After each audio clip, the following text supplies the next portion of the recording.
نحمدہ ونصلی علی رسولہ الکریم اما بعد فاعوذ باللہ من الشیطان الرجیم بسم اللہ الرحمن الرحیم سبحان ربک رب العزہ، پاک ہے آپ کا رب، عزت کا رب، اما یصفون، اس سے جو وہ بیان کرتے ہیں، وسلام علی المرسلین، اور سلامتی ہو رسولوں پر، یعنی اس لیے کہ رسولوں نے ہر طرح کا دکھ سہ کر اللہ کی بات کو جو ہے وہ لوگوں تک پہنچایا، اس لیے رسولوں پر سلامتی ہو۔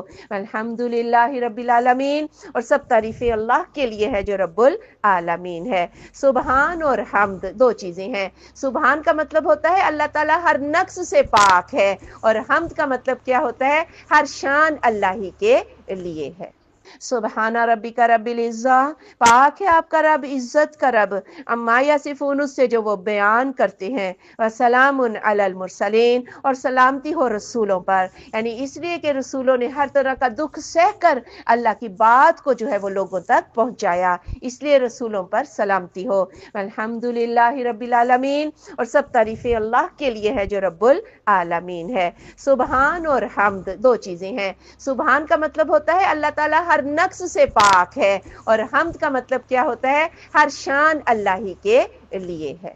سبحان ربک رب العزہ، پاک ہے آپ کا رب، عزت کا رب، اما یصفون، اس سے جو وہ بیان کرتے ہیں، وسلام علی المرسلین، اور سلامتی ہو رسولوں پر، یعنی اس لیے کہ رسولوں نے ہر طرح کا دکھ سہ کر اللہ کی بات کو جو ہے وہ لوگوں تک پہنچایا، اس لیے رسولوں پر سلامتی ہو۔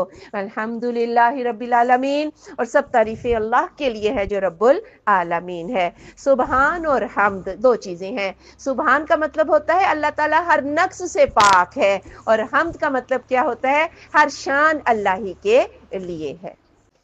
سبحانک اللہم و بحمدک، اشہد ان لا الہ الا انت، استغفرک و اتوب الیک۔ لا إله إلا الله، لا إله إلا الله، لا